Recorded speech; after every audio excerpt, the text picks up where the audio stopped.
complicadas, né?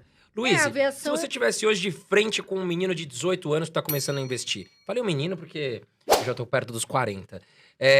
O que você falaria pra ele? Luiz, eu quero começar a montar meu patrimônio. Você acha que eu devo focar mais em empresas de crescimento ou não?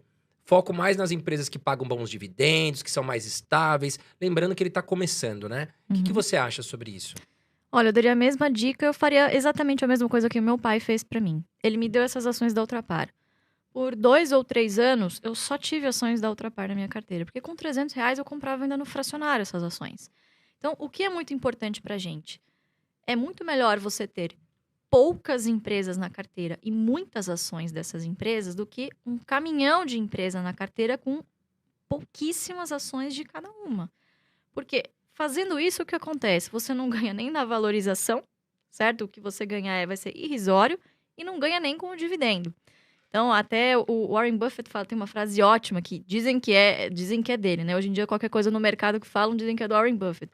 Que é muito mais fácil você encontrar poucos e bons negócios do que muitos bons negócios. Se for assim, é melhor você investir no índice logo de uma vez, num fundo passivo, que aí você sempre vai bater as carteiras ativas. Mas se for para fazer um stock picking, ou seja, selecionar empresas, não faz sentido você ter um caminhão de empresa ali.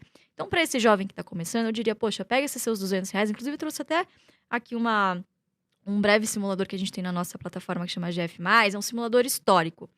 Se você, há 5 anos atrás, e claro, a gente não consegue prever o futuro, então temos que olhar o passado, tivesse investido apenas R$1.000, pegado lá aquele dinheirinho que a sua mãe deixou para você na poupança, enfim, você recebeu uma graninha a mais, colocou R$1.000 em Taesa.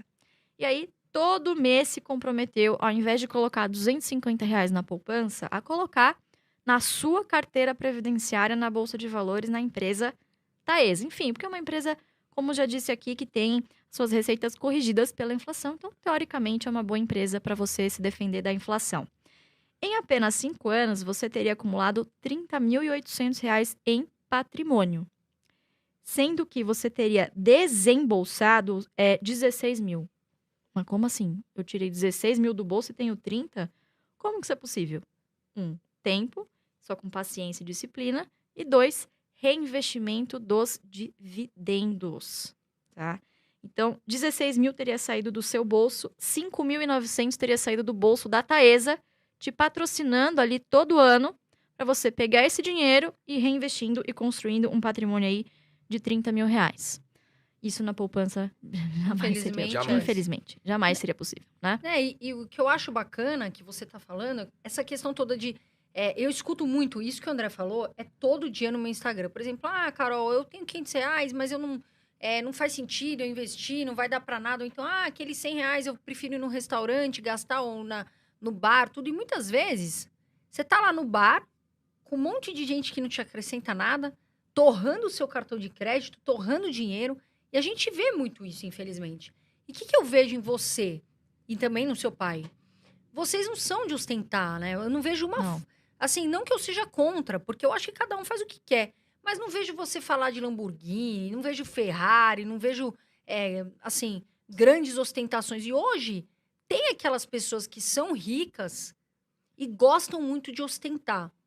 E isso acontece muito, né, Luiz? A gente vê... E também tem aquelas que também não são ricas, mas também estão andando de Lamborghini. É aquela famosa... Aí mora o perigo. É aquela famosa Lamborghini que tá dividida lá em não sei quantas vezes, né, Will? O cara, divide a Lamborghini, não tem dinheiro nem pra pagar gasolina, que tá cara, viu? Eu acho que é gasolina, não sei se é. E ostenta muito, né? Isso acontece... Isso é uma coisa muito ruim que a gente vê nos jovens, essa fixação por ostentação, né? Não tem problema você ter bens materiais, você conquistar sonhos, comprar coisas, né? Querer ostentar, não tem problema. O problema é o timing, né? Custa muito caro você fazer isso muito cedo. Para impressionar alguém ou assim, o que quer que seja. A gente, por mais que sempre tivemos um patrimônio assim significativo, a gente sempre viveu confortavelmente, mas sem luxos. Eu nunca tive, por exemplo, mesada, como eu disse pra vocês. Não tinha. Não fui aquela herdeira, que meu pai nem me chama de herdeira, ele me chama de sucessora. Ele fala, é diferente. É diferente, filha, é diferente. Então, eu nunca tive o cartão Black limitado.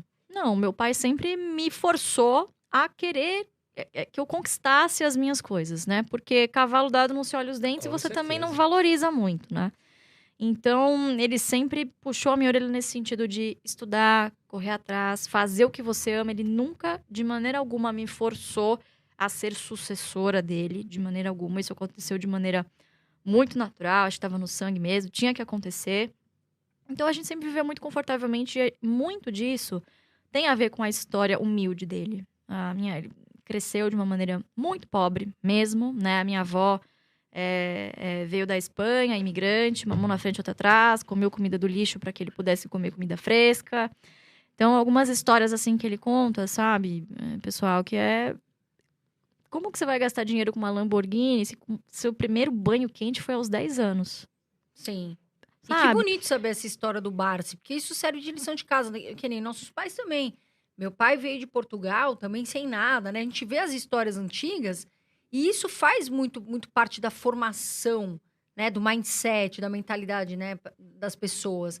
Porque o que eu vejo hoje? Assim, eu acho muito bonito você falar isso e ver que vocês são de uma maneira simples, né? Assim, talvez tenham conforto, né? E tudo. Sim. Porque as pessoas estão, na minha visão, ficando muito frustradas na internet. Porque elas veem aquelas coisas muito irreais. Sabe, o fulano anda com tal carro, tal carro. E quando a gente vê, você vê que aquela pessoa não deixou de investir o dinheiro dela, de fazer exatamente o que você falou, de ganhar no futuro muito mais. E aí sim ela ter o conforto, ou enfim, ostentar, né? Do que passar isso antes, na frente. E eu acho que conforto é você poder dormir à noite sabendo que você não tem sem boleto pra pagar, você não deve o cartão de crédito. Não adianta você ter uma Ferrari na garagem, tá cheio de dívida, você vai deitar à noite, você com você mesmo, e vai sofrer.